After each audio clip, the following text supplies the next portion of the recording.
about 10 things you can do instead of studying when you just really don't want to study. You know, we all have those days where just even thinking about studying is unfathomable. What I do want to say though is that if you actually really have to study and you have an exam tomorrow or whatever, then you probably shouldn't follow these tips, you know. Go have a few Red Bulls and put on some loud music and do what you have to do. But if studying is usually part of your daily routine and you just really are not in the mood to do so, then you can do these things as substitutes instead of studying. And obviously they won't substitute for real studying, but they're just good things to do instead of just watching Netflix. The first one is to watch a TV show or a movie whilst you're studying. This depends on the person. For some people it works, for some people it doesn't. But for me, I find that it works because it's kind of just having something entertaining in the background. What's important though is that you put on something that you've already watched quite a few times before, so you don't really have to follow. Also, it's a bonus if the movie itself is motivating. I actually have made a list on Tumblr of lots of good, wonderful, motivating movies. They're all in HD. I'll put them into the description box below, so you should definitely check those out. The second thing you can do is to watch motivational speeches. So these range from Steve Jobs' speech in Stanford in 2005 to TED Talks, you know, anything that can also motivate you. I'll put the link of Steve Jobs' speech in the description below if you haven't watched it, because it's really good and you definitely should watch it. But just any sort of video or speech or anything that can motivate you is really good to watch when you don't want to be studying.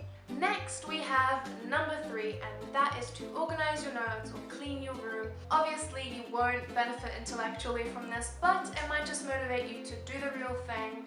Also, I've said previously that a clear space leads to a clear mind, and to study well you need a clear mind, so it's very important to keep everything neat and organized. Obviously this depends on the person, but it's definitely something you can do. The fourth thing you can do is passive studying. So passive studying includes rewriting notes, making your notes pretty, or drawing diagrams. Those are really great things to do when you don't want to study because they don't take a lot of brain effort. And you can also watch a movie or listen to music at the same time without a problem. I just want to point out in this that it's very important that you don't rely on passive studying, so the things that I listed before, as your main study method. I know a lot of people who, when they study, they just rewrite their notes. And although that may help some people, you'll find that when you go to university, you'll have so much to learn that you won't have the time to just rewrite everything, and it won't benefit you in the same way as other study methods would. So that's just something random I wanted to put in there. But as a substitute to real studying, doing so can really help you. The fifth thing you can do is to record yourself. So record yourself reading maybe 4 pages of a textbook or some notes you've written, and then just lie in your bed and let the information passively diffuse into your brain through your headphones. It doesn't really work that way, but it can be really good for when you're tired and you don't want to be actively studying, you just want to be kind of listening to the information. And then you can later use that recording for when, for example, you're on public transport, just to listen to your notes while you're not doing anything. It's a very good technique, especially if you're someone who learns well from audio. You know how you have, you know, different types of learners. So you should definitely try that out as well. And number 6, naps. Naps are amazing, guys. Make sure if you're tired, you have the sleep you need. But this is really important, either have naps that are 20 or 30 minutes long or 90 minutes long, no more, otherwise it's really bad for you. I remember in my last year of school, I used to get home from school at like 3 p.m. and then sleep until 7 p.m. and then start studying from 8 to like midnight or 1 o'clock or 2 a.m. and it's so bad to have this sort of rhythm. So just having short naps can really help re-energize yourself and make you feel better and more awake, so that's also something you could try instead of studying. Number 7 is the complete opposite, and that is to either do some exercise or go for a walk. Fresh air is really good. You need to oxygenate your brain. It can really help you study better. Even doing things like offering to do the shopping, to go out, going for a run, you know, it's really important to energize yourself through activity as well, and it's really good to keep yourself healthy.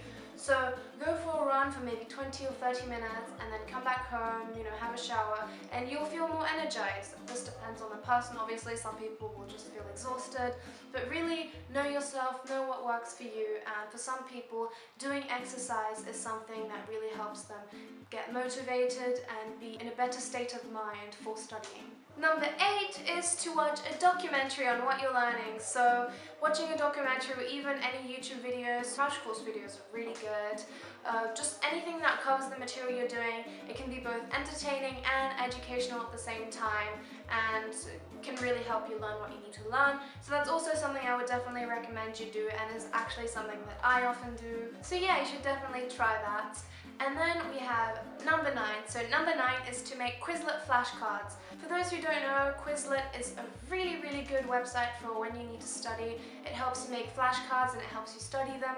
So just making the flashcards, you don't even have to actually study them, but just making them is really good for 2 reasons. Firstly, because you actually do learn some of the material while making them. And secondly, you'll have them for the future when you actually do really need to study the material. You'll have them already made and already done. So yeah, overall I've found this a really good technique for something to do when you don't want to study. So that again is also something that I would recommend doing. And lastly, number 10 is to go on your study blur. So for those who don't know what a study blur is, it's basically a Tumblr blog that's dedicated to studying, and it's just really great. I mean, it's a really, really nice community where everyone's really friendly. It's really good to share notes, people give advice, and people reblog really nice workspaces.